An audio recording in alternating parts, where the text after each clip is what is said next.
বুঝলি কিন্তু তুমি আমার ডাকতেছ না দাদা ভাই আপনি তো ঘুমাইতে আসেন। আমি মারা গেছি ডাকতে পারছো তুই এবারে আমি মন্দির কইছি যে ফল বাইরে গেলাম তুই নিয়ে যাবি সঙ্গে এরপর থেকে যখন নিয়ে যাবি আমরা কই যাবি আমার সঙ্গে লই যাবি মন থাকবো আমার কি আপন তুই ছাড়া কেউ আছে তুই যে রুমের বাইরে যাস রাত্রবেলা কোনো ধরনের বিপদ হইতে পারে তোর কিছু লাইন বাসুম দাদা ভাই ডাক দিয়ে নিবি হ্যাঁ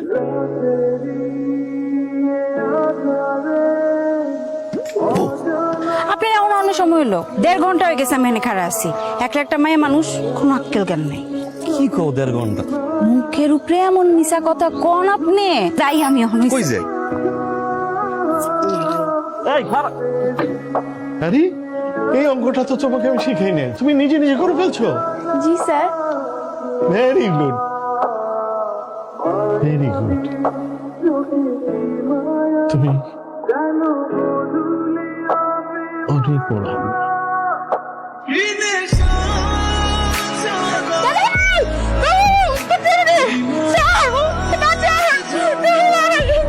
আবার মেইন রোডটা খোলা রাখছো কতবার কইছি যে দরকার ভিজা ভিজা কি রে বল এই বলছি না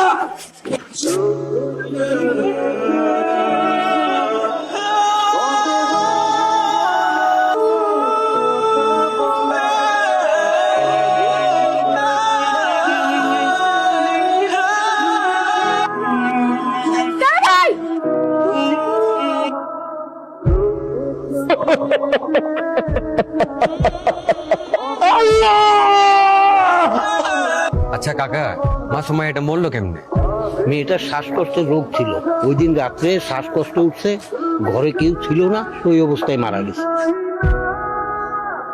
তার বললো শ্বাসকষ্টে মরে নাই পাতলাদের পাউদুরি খাও তুমি খাও তাহলে কইও না খালা খালা আমার বোন মরে নাই খালা জানি সব জানি খালা আমি জানি এটা পুলিশ জানার পরে গাটাগাটি করবো আমার বোনটারে মারবো ছিড়বো মানুষ অনেক কলঙ্ক দিব কথা কইবো হাসাহাসি করবো কি তুমি আমার মা লাগো ধোয়াই গেলাম কিনা তুমি এই কথা কাউকে কইও না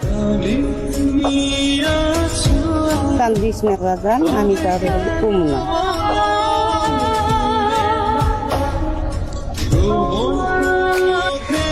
স্যার ও তো আপনার ছাত্রী ছিল ছিলেন শিক্ষক শিক্ষক তো পিতার মতো সন্তানের লাশটা কান্দে নেবেন না স্যার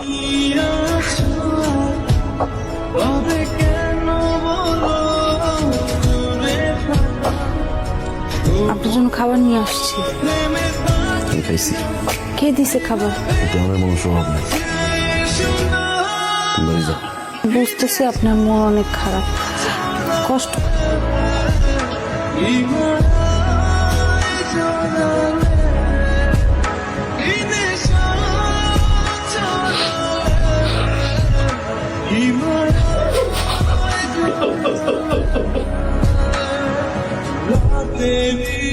আমার পছন্দ হয়েছে আলহামদুলিল্লাহ। তাহলে এখন বিয়ের দিন তারিখ ঠিক? হ্যাঁ, তাহলে এই শুক্রবারের পরের শুক্রবার। মিম তোর তোর পাত্রপক্ষ পছন্দ করছে, আগামী 20 তারিখ আমরা তোর বিয়ের ডেট ঠিক করছি। 1 মিনিট সময় দিয়েছো এমন করতেছেন কেন আপনি আমার সাথে? কত যোগাযোগ করার চেষ্টা করতেছি আপনার সঙ্গে, এদিকে ভাইজান আমার বিয়া ঠিক করে ফেলাইছে এই শুক্রবারের পরের শুক্রবার সবকিছু ফাইনাল। আপনি কিছু একটা আমার কিছু করার নেই কেন? আমি কিছু করতে পারবো না আপনি আমার ভালোবাসেন না? আপনি আজকেই ভাইজানের সাথে গিয়া কথা, আপনি যদি কথা না কইছেন কার সাথে সংসার করবো না, আমি কিন্তু সুইসাইড করবো একদম কয়ে দিলাম, আমি মইরা যাবো। তোমার ভাইজানের লয়ে গিয়ে আমি কথা কমো হ্যাঁ হ্যাঁ আরে কি করতেছেন আপনি? আমি ছাড়েন, কি করতেছেন আপনি? আচ্ছা আচ্ছা বাড়ি আছেন?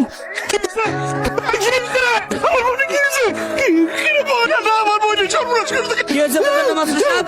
রেপ হয়েছে, রাস্তার পাশে পড়েছিল, আমরা ধরে নিয়েছি। আরে ভাই দাঁড়িয়ে আছিস কেন? তুই ডাক্তার কাছে যা, আমি পুলিশের কাছে যাচ্ছি।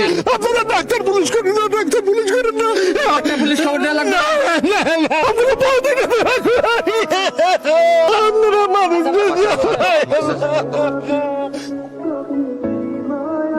চাচা, লাল চাচা, আপনি একটা জরুরি বিষয়ে আমি আপনার সাথে কথা বলার জন্য চলে আসছি। মানে বিষয়টা হলো যে আমার বোনের বিয়ের তারিখটা আমি একটু আগে নিয়ে আসতে চাই, মানে এই শুক্রবার। এটা কি কর? এটা কি তারা মানবে? শুক্রবার তো আর 2 দিন পরে, আপনার বোনের বিয়ে তো এই শুক্রবারের পরে শুক্রবার, আর তারা কি এটা মাইনে নিবে? আপনি বললে অবশ্যই মানবে চাচা। আচ্ছা ঠিক আছে, আমি তাদের সাথে কথা বলে দেখি।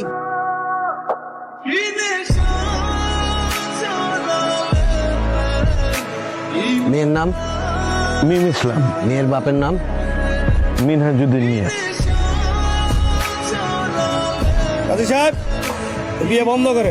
কেন বিয়ে বন্ধ কেন? কি বলতেছেন আপনি এগুলি? আপনারা প্রতারক, এই বিয়ে কোনো অবস্থাতেই হবে না। এই মেয়ের যে কিছুদিন আগে ধর্ষিত হয়েছে সেটাকে আপনারা বলছিলেন, এই বিয়ে কোনো অবস্থাতেই হবে কি না। বলতেছেন আপনারা এইসব? আমার ধর্ষিত হয়েছিল, এটা আমি গোপন করছি, কিন্তু আমার বোনটা তো নির্দোষ। এই বিয়ে হবে না। এই নামো, নামো, চলো, আসো। আপনি বিয়েটা ভেঙে দিয়ে আজকে বিয়েটা ভেঙে গেলে আমার বোনটা জানি বাঁচবে না। আমি আপনার পা ধরতেছি। পায়ে ধরেন, এই বিয়ে করাবো না। এই আসো। আল্লাহ, আমার বোনের কি হবে? আপনার বোনের জীবন নষ্ট হয় না। আপনি যদি চান আপনার বোনকে আমি এখনই বিয়ে করবো। সত্যি আমার বোনটারে বিয়ে করবো? হ্যাঁ, আর আপনি যদি চান এখন আমার পরিবারের মানুষ আছে না, তোমার এই ঋণ আমি কি বিয়ে শোধ করবো রে ভাই? আলহামদুলিল্লাহ। তোমার ভাইজান লয়ে আমি কথা কম।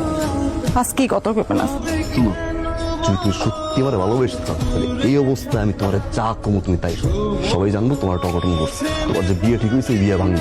ওই সময় খাড়ার উপর আমি তোমার সামনে দাঁড়াবো, বুক ফুলে আমি তোমার বাইরে কোন করে বিয়ে করবো। তোমার ভাই তোমার লগে তোমাদের বিয়ে দিতে বাধ্য। তোমার পাওয়া লেগে আসলে আমি তোমার লগে খুব খারাপ করে লেগেছি। বিশ্বাস করতে আমি বুঝি নেই যে তোমার জানি কপালে গেছিল তা তো হয়ে গেছে।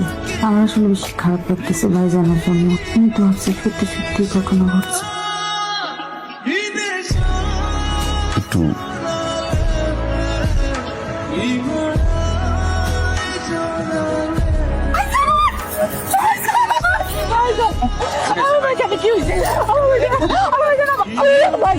কোথাও যাবো না।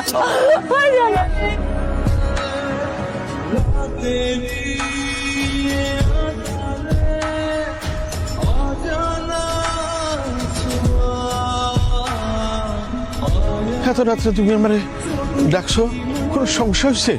কোনো সমস্যা না। তাইলে দেখতো চিনতে পারছ না, পৃথিবীর প্রত্যেকটা অপরাধ করার সময় তোমার বোন চিনতে পালাই। তার মধ্যে কোনো অপরাধের বিচার হইতো না। তুই কি মনে করছিস আমি কেউ যাই না? সব কি দোষ করছিল আমার বোনটা? আমার নিষ্পাপ বোন কি দোষ করছিল? পরে বোনটারে আমি নিজের হাত দিয়ে মানুষ করছি। 7 মাস বয়সে বাপ মারা যায়, বাপের টানে মায়ও চলে যায়। আমি যত দেরি করে ঘরে আই না, আমার বোন ঘুমাইতো না। দাদা ভাই কখন আইবে? দাদা ভাই কি খাইবেন? এই বোন তুই মারছিস জানোয়ারের বাচ্চা। শিক্ষক ছাত্রী সন্তানের মতো সন্তানকে দর্শন করলি, মারলি কেন? বাঁচাই রাখতি, দুনিয়ার আলোটা দেখতো। দাদা ভাই একটা ডাক দিত আমারে, আমার মুখটা সত্যি হতো, আমার কলিজা ঠান্ডা করতো। আমি ঘুমাইতে পারি না। এই জানোয়ারের বাচ্চা টাকা প্রতিটা সেকেন্ডে আমার বোন আমার ডাকে। তুই যে আমার বোনটারে মারছো, চাপ দিয়ে ধরছিলি মনে না? তোমার বোন চিৎকার করছে আমার কথা কইয়া না। দাদা ভাই আপনি কই? দাদা ভাই আমার বাঁচান। দাদা ভাই তোর রশিদা বোনরা আমি বিয়ে করছি। কেন জানো? তোর বোনরা আমি ভালোবাসি, আমি মারতে পারতাম, আমি মারিনি।